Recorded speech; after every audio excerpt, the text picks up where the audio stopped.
You ask Tiger to solve. This deals with linear equations with one unknown.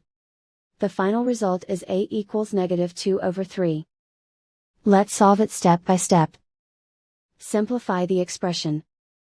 Expand the parentheses. Simplify the arithmetic. Group all constants on the right side of the equation. Subtract 2 from both sides. Simplify the arithmetic.